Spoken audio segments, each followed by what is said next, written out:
Բարի երեկո հարգելի հեռուստադիտողներ, եթերում համայնքապատկերն է։ Այսօրվանից մեկնարկում է նախընտրական քարոզարշավը։ Ապրիլի 2-ին կայանալիք Հայաստանի Հանրապետության ազգային ժողովի ընտրություններում պայքարելու են 9 քաղաքական ուժեր, որոնցից մեկը Հայ հեղափոխական դաշնակցություն կուսակցությունն է։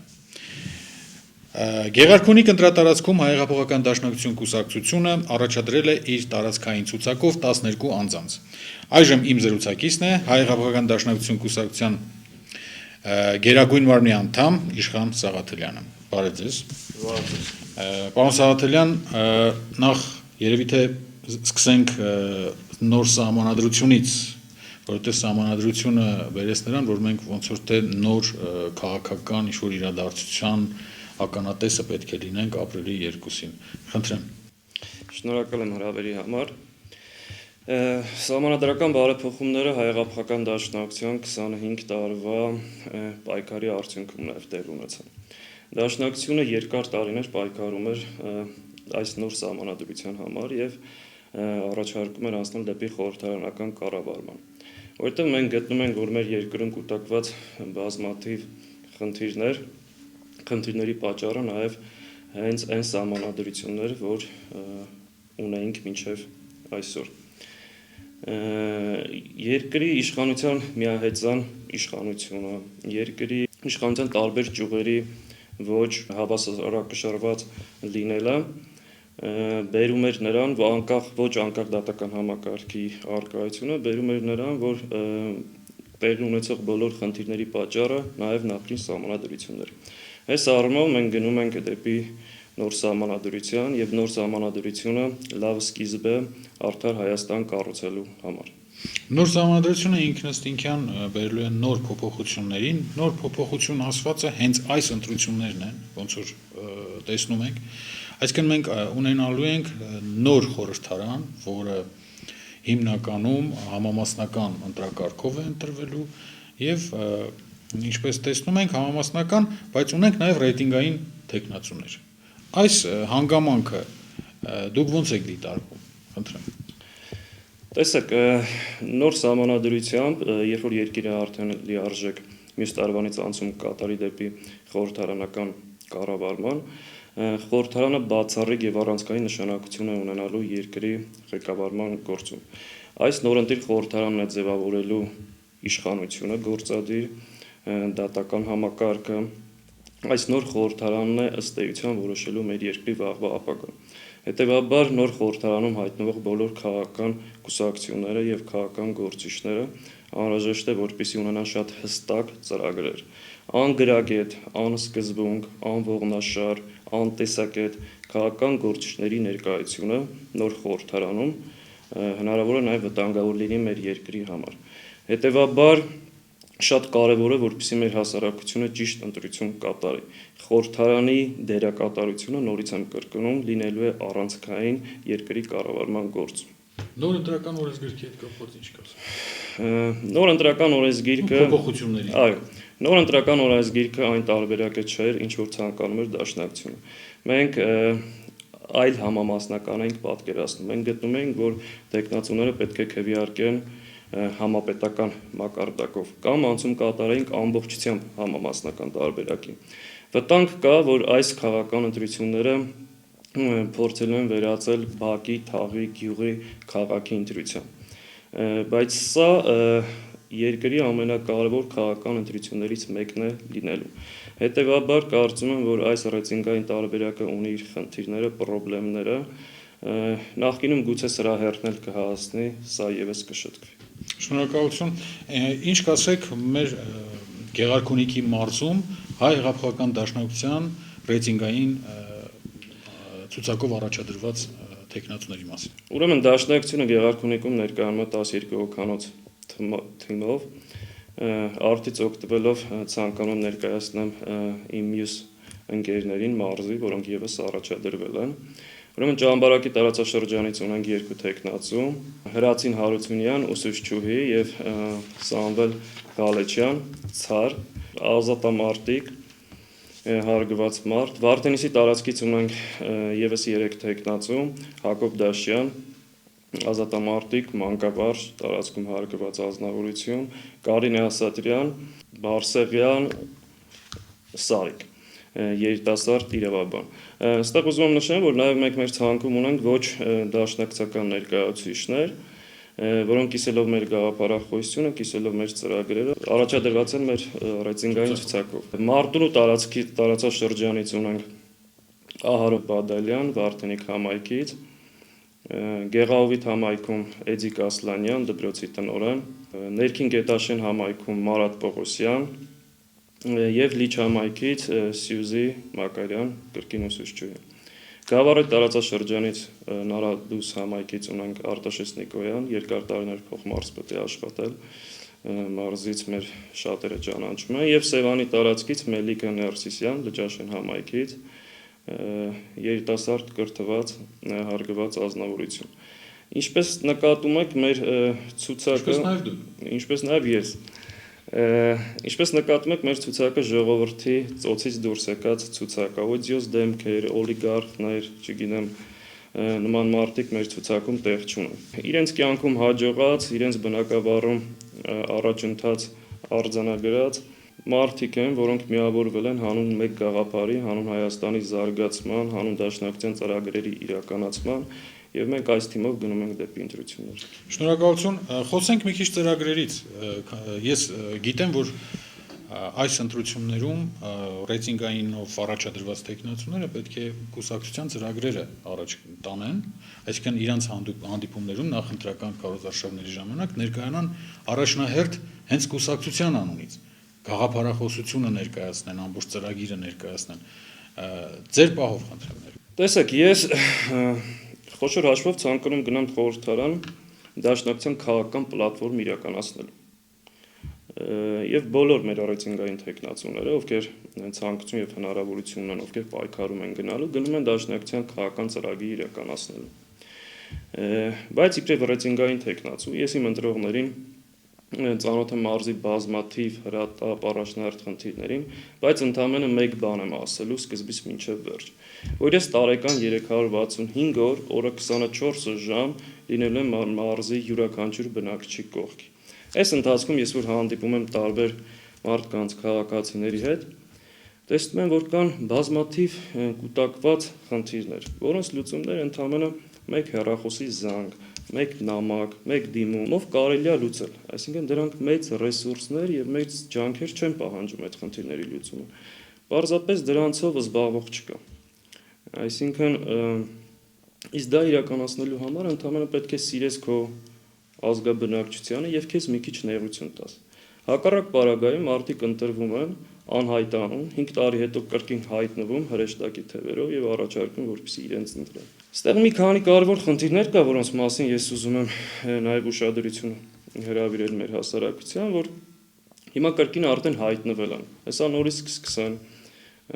կարտոֆիլի, գարուսեմ, կորնգանի, պարարտանյութ, տուգի թել առաջարկելով խնդրում են մարդկանց ձայնը, ուզում են դրա դիմաց, որ մարդիկ իրենց քվեարկեն։ Ես հատուկ ուզում եմ նշել այդ առաջարկողների համար, որ կոլխոզի նախագահ չենք ընտրում։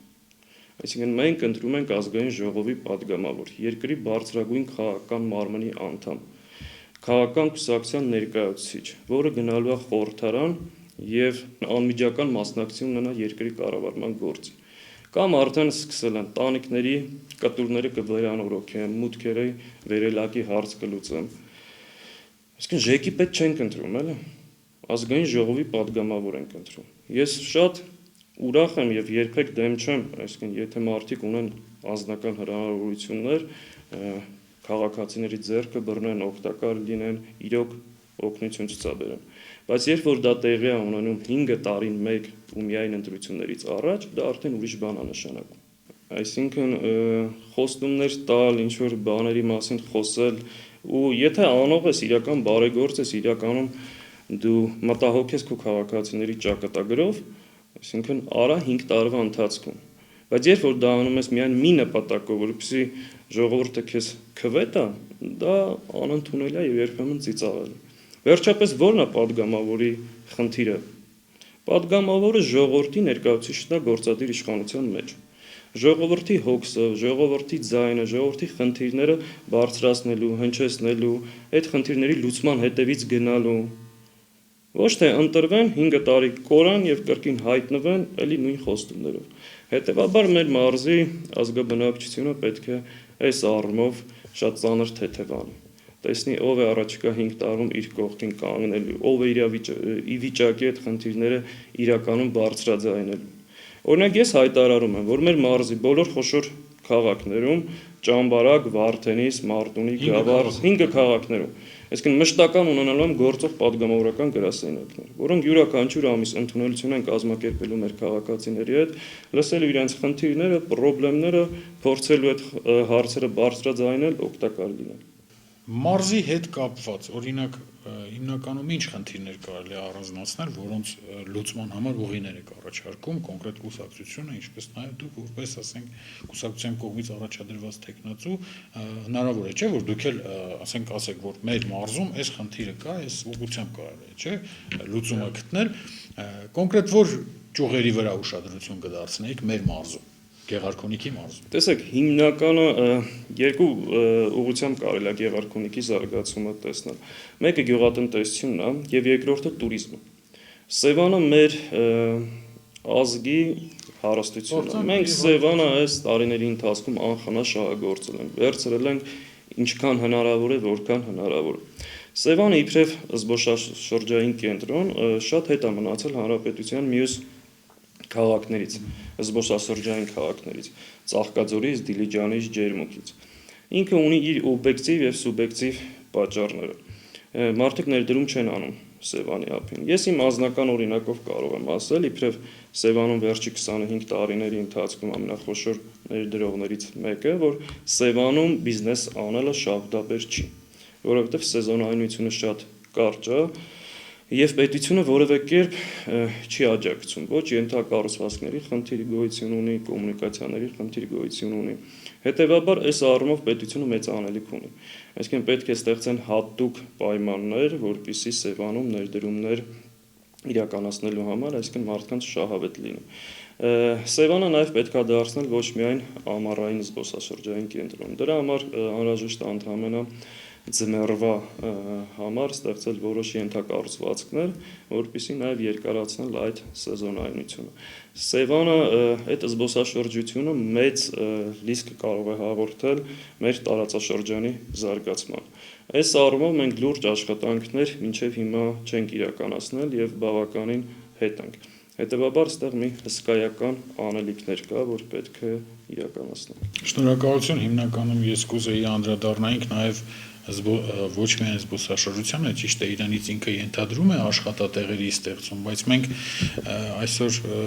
շատ ենք լսում սոցիալապես անապահով խավի մասին, այո, այդ խավը այսօր գիտենք, որ արկա է, կա, եւ այդ խավի հետ կապված ինչ լուծումներ կառաջարկվի։ Տեսեք, ամենակարևորը մենք պետք է հնարավորություններ ստեղծենք, որպեսզի մարդիկ աշխատեն։ Օգնություններով, այսինքն եթե մենք ուզում ենք գյուղը զարգացնենք, պետք է գյուղերում կարգավորենք ոռոգման ցանցերը։ 1. Այսինքն որպեսզի հնարավորություն ստեղծենք, նորմալ սուբսիդավորում պետության կողմից լինի, մարդը աշխատելու, ստեղծելու հնարավորություն ունենա։ Գյուղատնտեսական վարկերի տոկոսները այսօր, այսինքն աշխարհում ամենալավ պայմաններ ունեցող, վարելահողեր ունեցող ցանկացած գյուղացու, եթե այս տոկոսադրույքով փորձես վարկ տաս, ինքը հնարավոր չի դրա տակից դուրս գա։ Մենք այսօր լավ գիտենք, որ մեր գյուղի բնակչությունը համատարած վարկերի ու տոկոսների տակ է։ Այսինքն իրական 3-4%-անոց վարկերի հնարավորություն պետք է ստեղծենք մարդկանց համար։ Դրանից բացի պետք է, այսինքն սկսած process կա, օրինակ մեր համայնքում եւս առաջիկայում հատկացում լինելու է տեխնիկայի։ Պետությունը այս ուղղությամբ քայլեր անում է, բայց դրանք բնավ բավարար չեն։ Պետք է տալ ստեղծել այդ հնարավորությունները, էժան վարկեր, ենթակառուցվածքներ, հնարավորություն, որպեսզի մարդիկ աշխատեն։ Շնորհակալություն, սա որպես տեղայնացված խնդիր, իսկ հիմնականում օրինակ կուզեի խոսեինք նաև հայ-թուրքական հարաբերությունների մասին, քանի որ հայ-հեղափոխական դաշնակցությունը այս ուղղությամբ ունի իր կոնկրետ դիրքորոշումը, ինչպես նաև արցախյան հիմնախնդրի հետ կապված։ Տեսեք, հայ-թուրքական հարաբերություններում դաշնակցության տեսակետը միշտ եղել է շատ հստակ եւ պարզ։ Ցավոք հաճախ տպավորություն կա, որ մենք դեմ ենք հայ-թուրքական սահմանի բացմանը, մենք երբեք դեմ չենք սահմանի բացմանը, մենք դեմ ենք նախապայմաններով հարաբերություններ հաստատելուն, եւ դա մեր համար սկզբունքային տեսակետ է։ Ցեղասպանության միջազգային ճանաչումը Դաշնակցության հիմնական օրակարգային խնդիրներից մեկն է։ Դաշնակցությունը աշխարհում մոտ 30 երկրում ունի կազմակերպված կազմակերպական կառույցներ, հայ դատի գրասենյակներ, որոնք այս տարիների ընթացքում այդ ուղղությամբ հսկայական աշխատանք իրականացրել են։ Հետևաբար ցեղասպանության միջազգային ճանաչումը մեր հիմնական խնդիրներից մեկն է, որին դրան մենք միշտ հետամուտ ենք լինելու։ Իսկ ինչ վերաբերում է Արցախի հարցին, առանձին Արցախի հարց Դաշնակցության համար գոյություն չունի։ Արցախի հարցը հայկական հարցի շարունակությունն է, մի մասն է։ Հանրությունը տեղյակ է, որ կողմ ենք Արցախի վերամիավորմանը Հայաստանին։ Այս փուլում Արցախի միջազգային ճանաչումը եւ անկախությունը ստանալը ժամանակավոր խնդիր է մեր համար, որովհետեւ մեր համար Արցախի ու Հայաստանի, ինչպես նաև Արևմտյան Հայաստանի ու Ջավախքի միջև տարբերություն չկա, դրանք մեր հայրենիքի անբաժան մասն են։ Շնորհակալություն մեր բանակի հետ կապված։ Ազգ բանակ տեսակետը Դաշնակցության վաղուց տեսակետներից մեկն է։ Մենք միանշանակ ընդունում ենք այս գաղափարը եւ ամեն ինչ անելու ենք սա իրականանալու համար։ Հաճախ սա շահարկում են ու այլ տեղ են տանում ազգ բանակը։ Ազգ բանակ դա չի նշանակում, որ ամբողջ հասարակությունը պետք է զինվորագրվի եւ գնա առաջնակից։ Պարզապես փոքր ռեսուրսներ ունեցող պետությունը չի կարող մեծ բանակ ունենալ։ Դրա համար հասարակության յուրաքանչյուր անդամ պետք է ունենա հստակ իր նշանակությունը, դերակատարությունը պատերազմական իրավիճակում։ Հետևաբար սա լավ գաղափար է խոհությունը եւ ժամանակի ընթացքում պետք է գնանք եւ հասնենք դրա իրականացմանը։ Եթե գիտեք, դուք Դաշնակցությունը անցած տարի ապրիլյան առաջին օրերին իր շարքերից մոտ 400 հոգի առաջնագծում էին եւ հիմա արդեն ունենք շուրջ 600 անդամագրված քաղաքացիներ, որոնք արդեն պարբերաբար անցնում են պարապմունքներ, վարժանքներ, որ Աստված չանի, հարկ եղած դեպքում բոլորը լինելու են առաջնագծում։ Բանակը մեր ժողովրդի պարծանքն է։ Մեր ազգը պաշտում է բանակին, որովհետեւ չկա նման ընտանիք, որ բանակի հետ կապ չունենա։ Հետևաբար բանակի անունից շահարկումներ անել, քարոզչական դիվիդենդներ հավաքել կամ բանակը խառնել քաղաքական պրոցեսների մեջ, սա անընդունելի եւ դատապարտել մեր համար։ Շնորհակալություն, մի փոքր էլ կուզեի խոսեինք ԵԱՏՄ թե Եվրամիություն։ Տեսեք, Դաշնակցությունը պատկերացնում է կողմ էր ԵԱՏՄ-ին մասնակցության համար, որովհետեւ մենք գտնում ենք, որ մեր անվտանգությունը կարող ենք պահպանել այս համակարգում։ Դրանով հանդերձ մենք միանշանակ կողմ ենք բոլոր այն բարեփոխումներին, եվրոպական չափանիշներին եւ գտնում ենք, որ մենք ունենք համակարգային արմատական բարեփոխումների կարիք։ Եվ ինչպես խոսքի սկզբում ասեցի, այս նոր սահմանադրությունը դրա համար լավագույն սկիզբն է։ Երբ թե սրանով բավարարվենք, այո, շնորհակալություն հարցազրույցի համար։ Ես համոզված եմ, որ մենք դեռ էլի կհանդիպենք։ Ես նաև ուզում եմ հաղորդման վերջում ընթերցել, քանի որ պարոն Իշխան Սաղաթելյանը ընթերցեց արդեն մեր 12 ռեյտինգային տեխնացուների անունները, որ պետք է նաև ես ընթերցեի, ես կընթերցեմ Հայ-Հեղափոխական Դաշնակցություն կուսակցության համամասնական ցուցակի առաջին 10 ներկայացուցիչներին Ռուստամյան Արմեն, Վարդանյան Աղվան, Լոքյան Դավիթ, Գյուրեղյան Արմենուհի, Մկրտչյան Լևոն, Մինասյան Արծվիկ, Բաբայան Արմեն, Առաքելյան Ռուզաննա, Սերյանյան Սպարտակ, Մանուկյան Միքայել։ Այսքանը հարգելի հեռուստադիտողներ, մենք այս նախընտրական քարոզարշավի ընթացքում մենք դեռ կհանդիպենք, մեր պարբերականությունը հանդիպումների շատ կլինի եւ դուք մենք հնարավորություն կտանք մեր տեխնացուներին, որպեսզի կարողանան արտահայտել իրենց տեսակետները, իրենց ծրագրերը, որպեսզի դուք էլ կարողանաք կողմնորոշվել ընտրության օրը։ Այսքանը ցտեսություն, միշտ նոր հանդիպում։